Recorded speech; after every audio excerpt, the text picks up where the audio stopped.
Le titre du message, c'est « Quand le mensonge s'habille de vérité, l'erreur autour du nom Lucifer ». Elle disait « Oh my, là tu nous fais peur un matin. » Non, j'ai pas envie de vous faire peur du tout. Vous savez, lorsqu'on rencontre une personne, on peut pas la connaître à moins de parler avec elle. C'est le seul moyen qu'on peut connaître une personne. Et il faut commencer à parler avec elle. On peut avoir une idée d'une personne, on peut se faire des idées par rapport à ce qu'on a entendu de cette personne, mais on ne peut pas réellement la connaître tant et aussi longtemps qu'on ne s'assoit pas avec pour parler. Parce que c'est lorsque l'on parle que que notre cœur s'ouvre et qu'on peut connaître la personne. Et il y a un proverbe arabe qui dit « Si tu veux connaître quelqu'un, n'écoute pas ce qu'on dit de lui, mais ce qu'il te dit. » C'est une façon de connaître quelqu'un. Et ce proverbe nous démontre l'importance de la communication directe pour mieux connaître et comprendre une personne. Et plutôt que de se fier aux opinions et au jugement des autres par rapport à quelqu'un. Et je ne sais pas si ça vous est arrivé, mais des fois, vous voyez quelqu'un que vous ne connaissez pas, et puis, tout de suite, vous vous faites une idée. Vous n'avez jamais parlé avec elle, mais juste à le regarder, juste à le voir, vous vous êtes fait une idée. Et quand pour une circonstance, n'importe quoi, vous asseyez avec lui ou elle, et que vous commencez à parler, tout à coup, ah non, il n'est pas du tout comme l'idée que je m'étais faite de cette personne-là. Il est différent. Et ça arrive très, très, très souvent. Et ce qui fait que souvent, on n'ira pas vers quelqu'un parce que cette personne-là, on s'est fait une idée de cette personne-là, et puis on en a peur.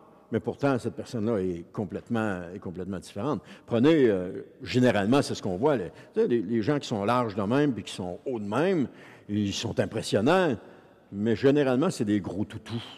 Ils ont un cœur doux à l'intérieur, mais leur stature imposante nous fait peur. Et donc, on s'imagine que c'est des gens méchants, mais c'est rarement le cas, malgré que ça arrive parfois.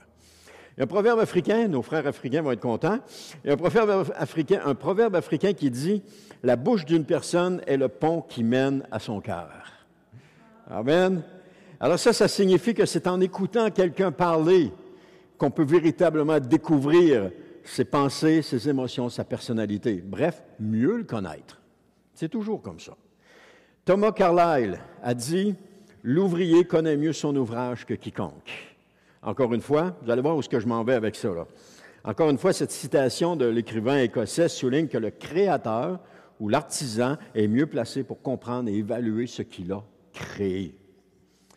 Et pour ceux qui fréquentent Partage et prière, vous avez entendu parler de Sun Tzu dans son livre « L'art de la guerre », qui a été écrit environ au 5e siècle avant Jésus-Christ. Il va dire « Connais ton ennemi et connais-toi toi-même et tu pourras livrer sans bataille sans jamais être en péril. » Donc, ce qu'il est en train de dire, c'est que le créateur de la stratégie est donc celui qui la comprend le mieux. Et si vous prenez qu'importe la guerre, ceux qui créent les scénarios pour les batailles sont ceux qui les comprennent le mieux et non pas ceux qui sont sur le champ de bataille en train de se battre. Et c'est la même chose pour le Seigneur. Pour le connaître, il nous faut connaître sa parole. Il nous faut l'entendre nous parler dans sa parole, parce que sa parole, c'est sa parole.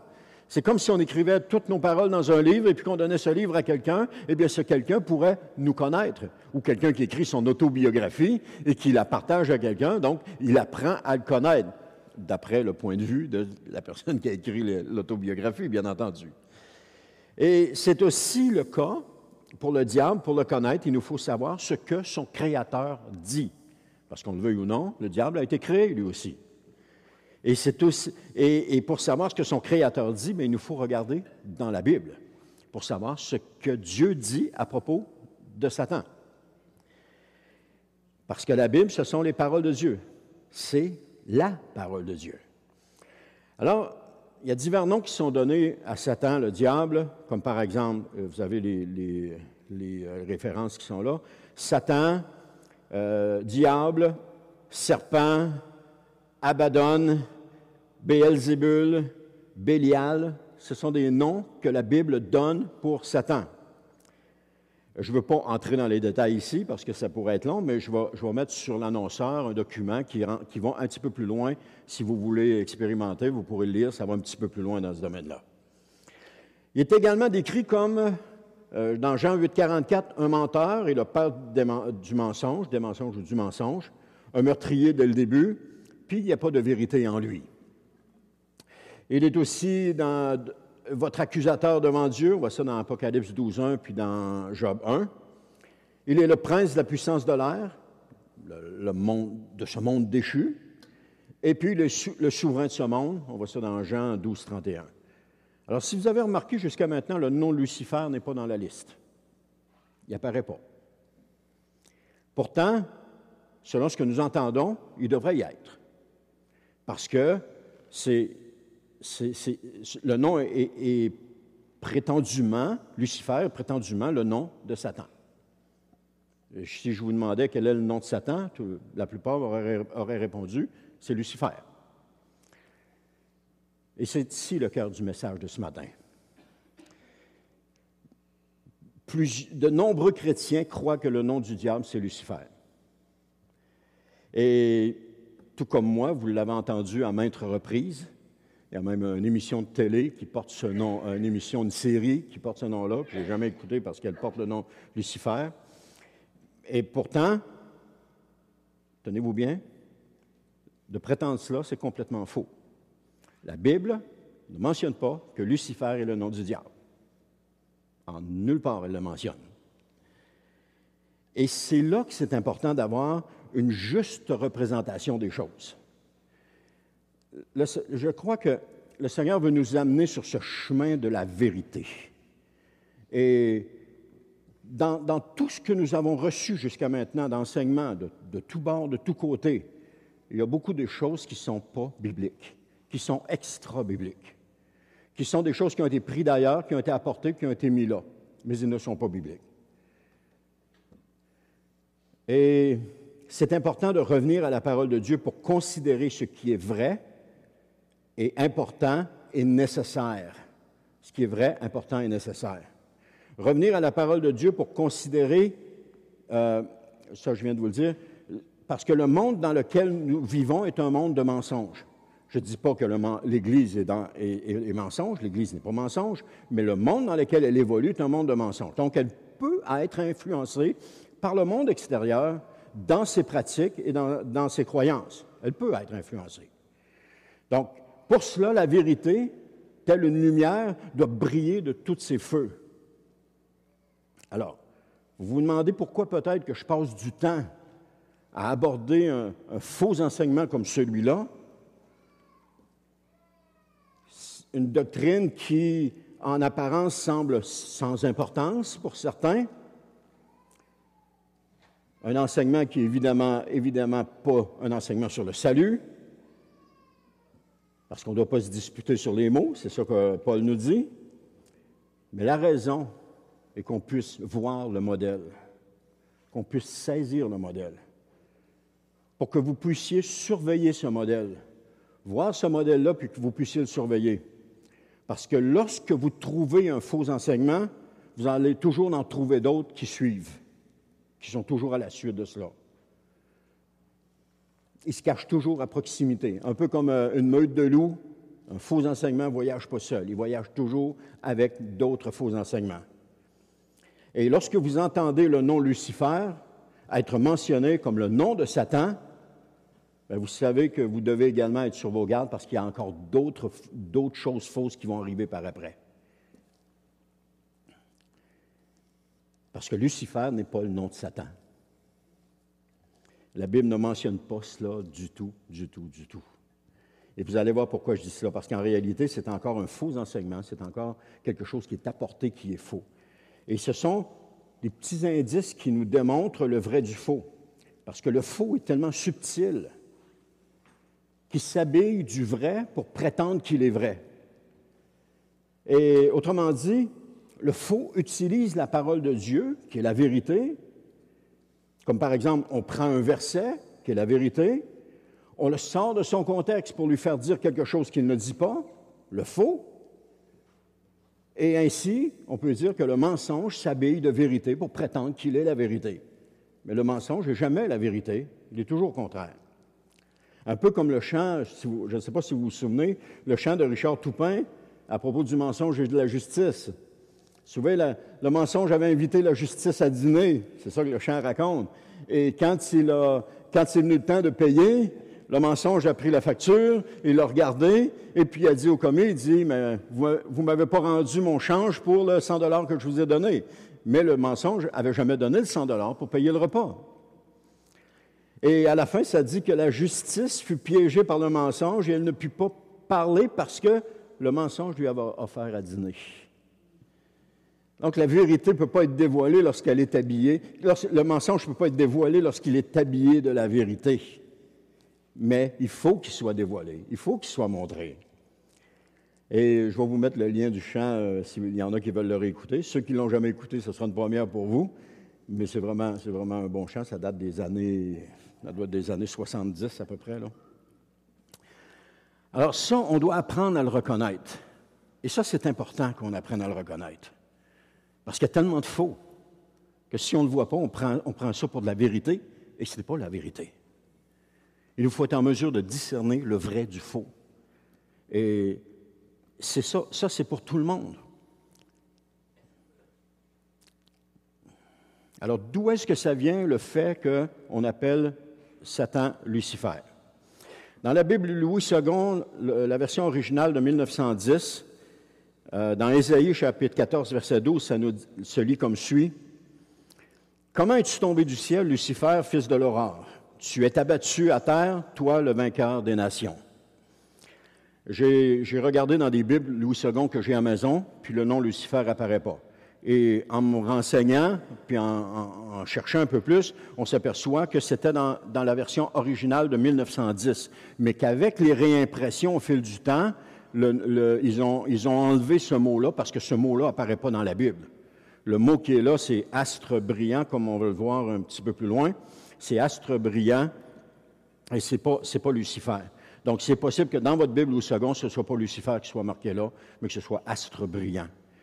Et ça, c'est dû à cause des réimpressions qu'ils ont faites au fil du temps. Ils ont corrigé ces choses-là. Toutes les nouvelles versions de Bible, les autres versions de Bible qui sortent, n'ont pas le mot Lucifer là, ils ont astre brillant.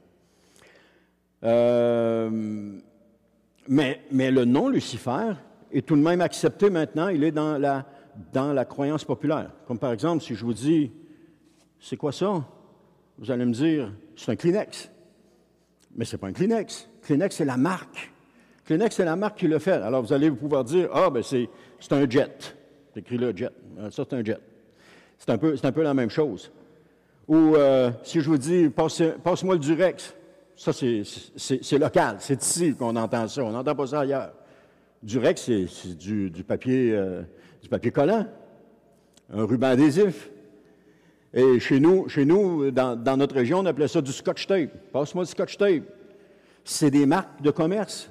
On appelle la chose par la marque de commerce. Passe-moi du scotch tape, c'est une marque de commerce de 3M.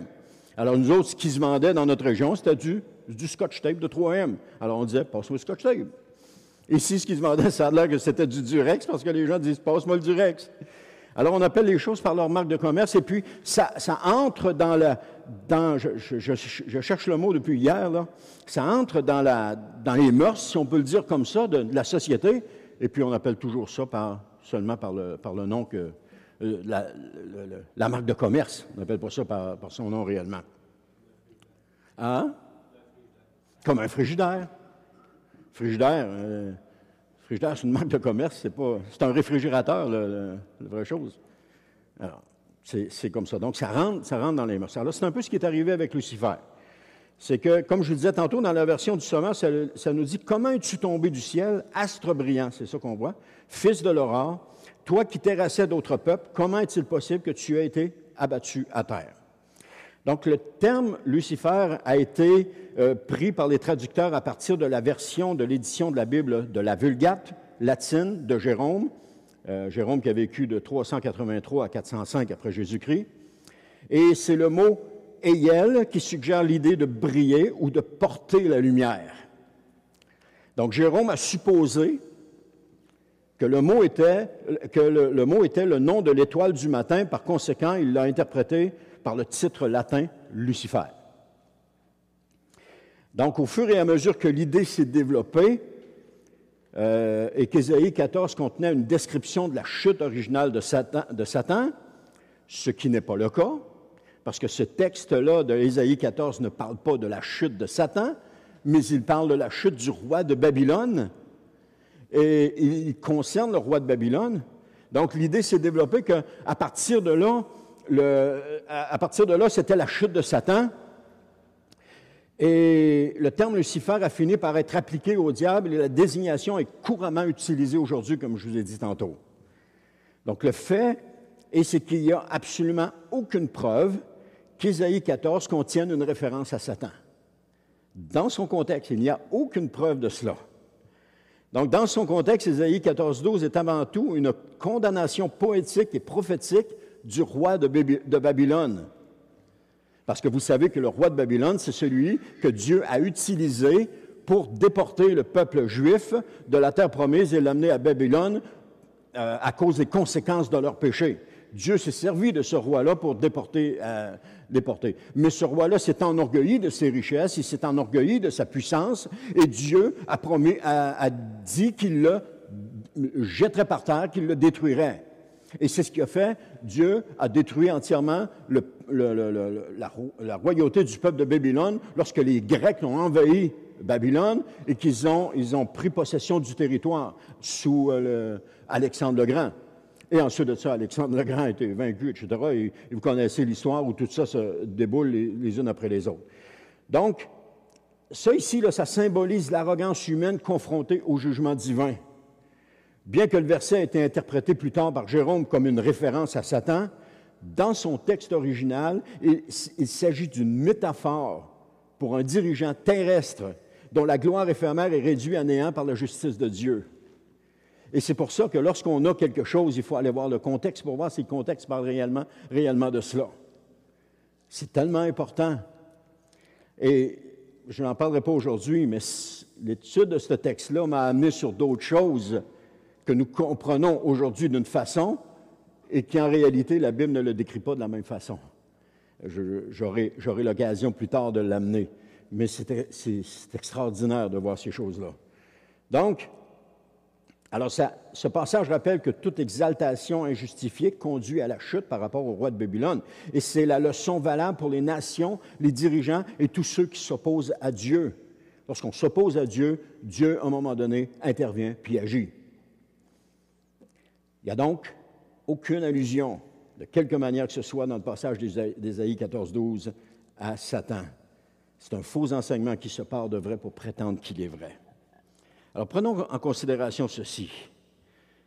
Il serait en effet étrange que le Saint-Esprit désigne le souverain du royaume des ténèbres spirituelles comme porteur de lumière. Il est le père du mensonge, on l'a vu au début, il est dans les ténèbres, mais il ne peut pas être le père des lumières, le porteur de lumière. Parce que le contexte d'Ésaïe 14:12 identifie clairement le récit comme une parabole contre le roi de Babylone. Alors, juste regardez avec moi ce que Ésaïe 14:4 nous dit. « Tu chanteras ce chant pour te moquer du roi de Babylone. Oui, tu diras, comment est-ce possible?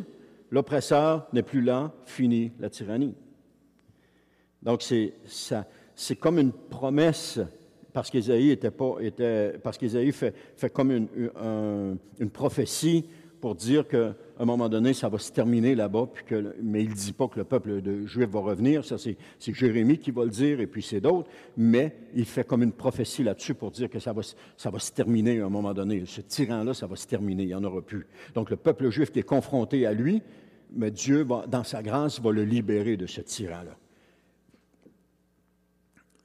Et allez lire Ésaïe 14, vous allez voir. Vous allez vous rendre compte qu'il s'agit du roi de Babylone, tout simplement. Et la mort de ce personnage oppressant est décrite d'une manière vivante. On voit ça dans Ésaïe 14:16, ça nous dit « Il descend au Shéol où les détenus de ce royaume se moquent en disant « Est-ce l'homme qui a fait trembler la terre? » Et encore une fois, c'est une image qui est poétique. Et le livre d'Ésaïe est écrit de façon poétique. Ensuite, cela ne peut pas être une allusion au diable parce que les vers mangent son corps. On voit ça au verset 11, mais Satan, il n'y a pas de corps. Le sujet du récit est appelé un homme au verset 16, mais le tentateur est un être spirituel, il n'est pas un homme. Au verset 19 à 20, il doit être enterré dans la honte, une circonstance qui n'est pas applicable au diable. On voit ça dans Apocalypse 20, 10, où est-ce que le diable n'est pas enterré, il est jeté dans les temps de feu pour être détruit. Donc, dans l'Ancien Testament, les apparitions des puissances nationales corrompues sont souvent interprétées sous l'imagerie de sommités célestes qui tombent du ciel, comme le soleil qui s'obscurcit, les étoiles qui tombent, la lune qui perd sa clarté, etc. Et ici, on voit ça dans Ésaïe 13, 10, par exemple, qui dit « Alors les étoiles du ciel et toutes leurs constellations cesseront de briller, le ciel sera obscurci dès son lever, et il n'y aura plus de clarté répandue par la lune. » Ça, c'est une allusion à la chute du roi de Babylone. Et ça se trouve dans une prophétie qui annonce le jugement de Dieu sur Babylone. Ce chapitre aussi dépeint le jour de l'Éternel, qui est marqué par des bouleversements cosmiques. Et ça symbolise la destruction des puissances terrestres et un rétablissement de la justice divine. Donc, ces événements qu'on voit dans Ésaïe 14, 12 ont une portée historique avec la chute de Babylone en 539 avant Jésus-Christ, ou environ, on parle des dates environ. Mais également, il figure aussi un jugement universel à la fin des temps, comme on voit dans Matthieu 24, 29, où lorsque Jésus va revenir, le soleil ne donnera plus sa clarté, la lune va s'obscurcir, puis les étoiles vont tomber. Donc, on a encore là une image.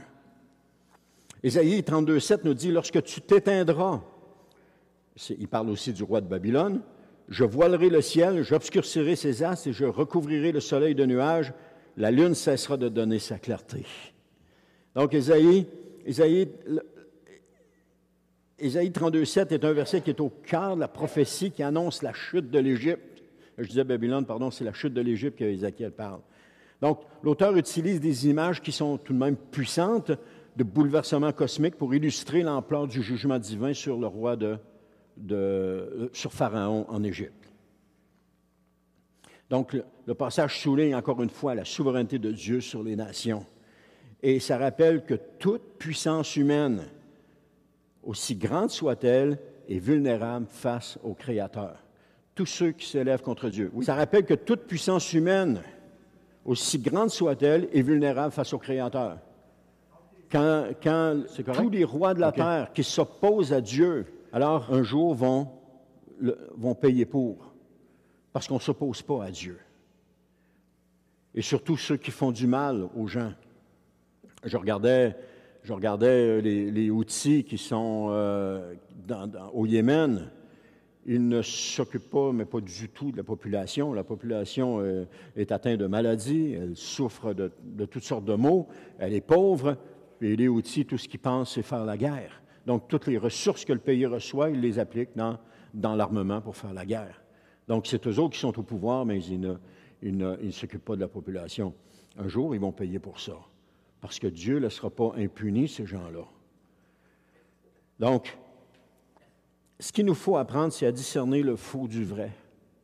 Et c'est ça que le Seigneur veut pour nous, qu'on apprenne à discerner le faux du vrai. Parce qu'il y a tellement de faux qui envahissent l'Église. Je ne veux pas être négatif, mais je veux qu'on le voie, qu'on s'en aperçoive.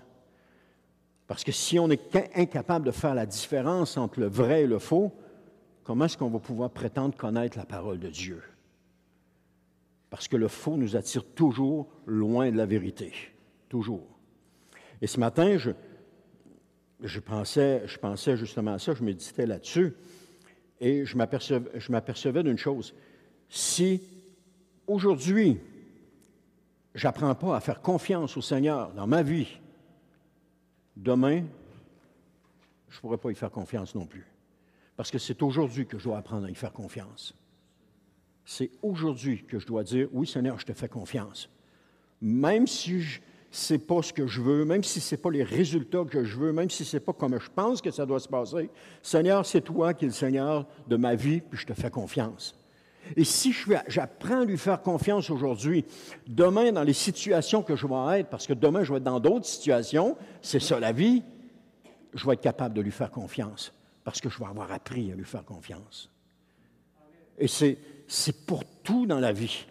Lorsqu'on est plongé dans quelque chose, plongé, quelqu'un me disait, si tu te tires à l'eau, tu n'apprendras pas à nager. Mais si quelqu'un te pousse à l'eau, tu vas apprendre à nager.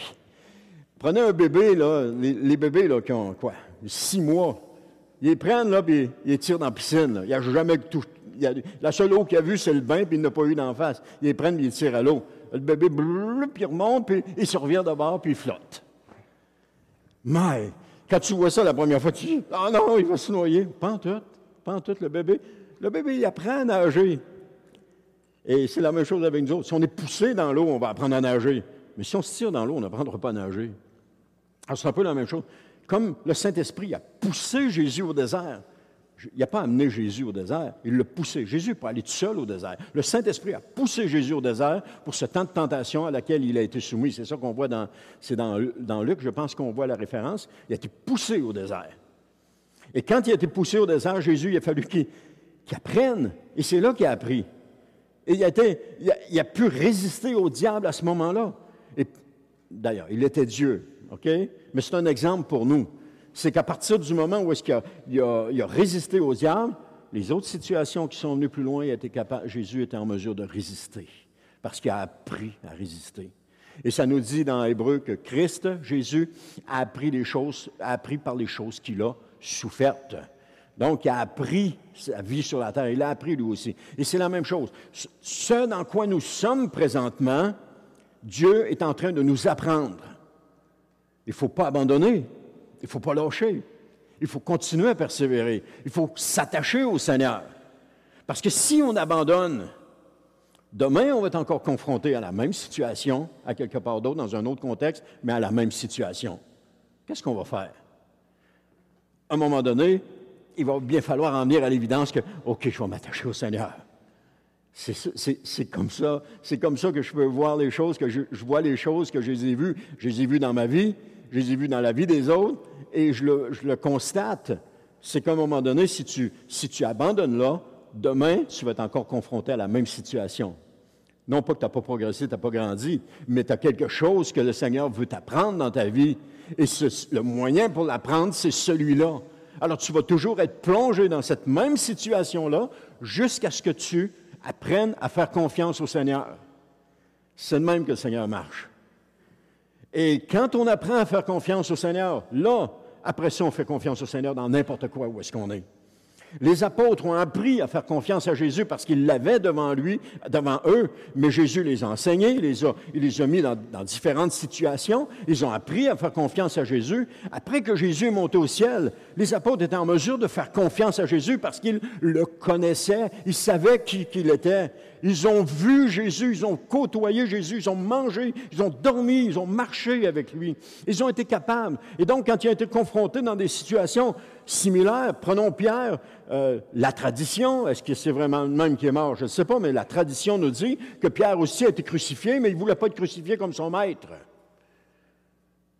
Alors, il a été capable de passer à travers ce moment-là parce qu'il avait appris auparavant.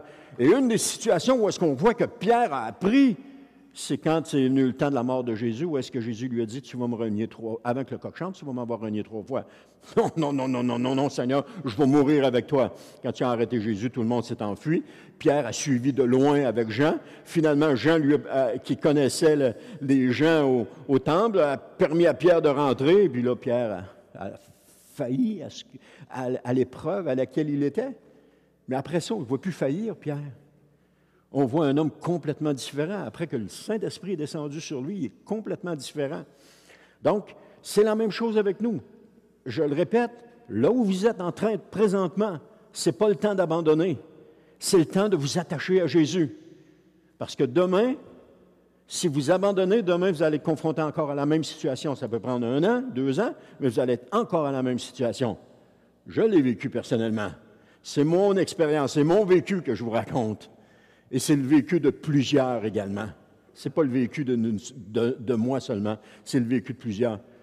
Et la façon que je le voyais à l'époque, c'était, je voyais qu'il y avait un mur de pierre tout autour de moi, mais il y avait seulement une porte où je pouvais passer en dessous. Et puis, si je ne passais pas là, je n'étais pas capable de passer ailleurs. Je n'étais pas capable de défoncer le mur, je n'étais pas capable de monter par-dessus, je n'étais pas capable de creuser. Il y avait juste une porte, puis c'était celle-là. Et c'était la porte que le Seigneur avait placée devant moi. Puis il me disait, tu passes par cette porte-là. Non, mais je ne veux pas passer par cette porte-là, parce que c'était une porte de souffrance. Je dis, non, je ne veux pas passer par là, je n'ai pas envie. Oui, tu passes par là. Non. Et c'est une porte comme ça, à l'autre et à l'autre, que le Seigneur ouvre. Et, mais, si on résiste aujourd'hui, demain, on va être capable d'affronter ce qu'il y a demain.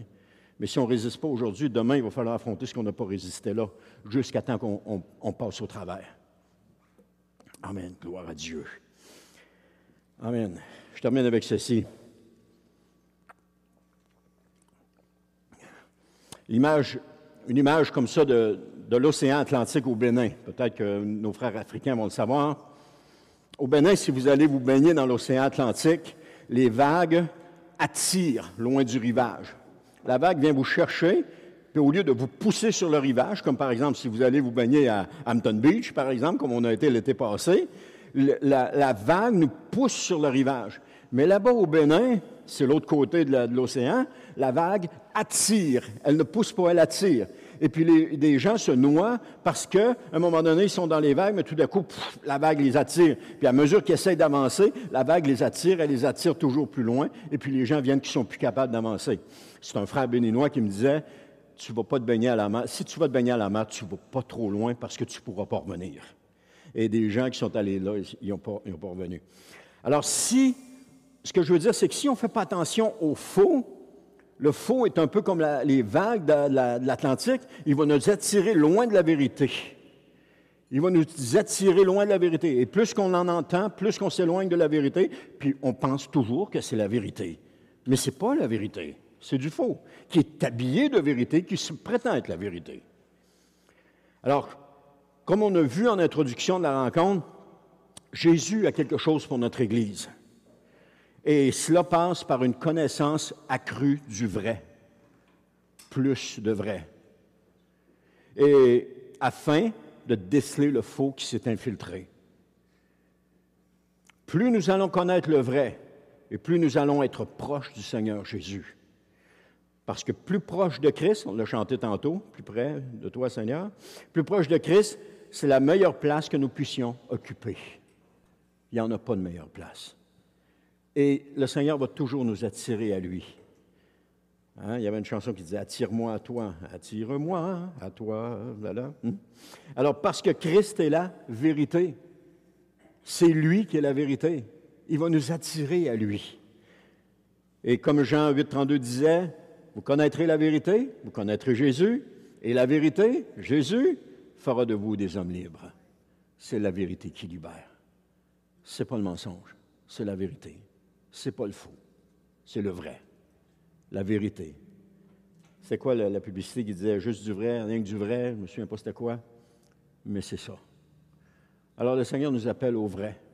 Il nous appelle à connaître ce qui est faux, à le voir, puis à être capable de le déceler, parce que dans le monde, la séduction est grande aujourd'hui. Et puis cette séduction-là nous entraîne toujours plus loin de la vérité, toujours plus loin. Et on doit revenir à cela. On doit revenir au fondement même de la parole de Dieu. Et comme je vous ai dit les autres semaines, la parole de Dieu s'interprète par la parole de Dieu. Et il faut toujours regarder le contexte. C'est important.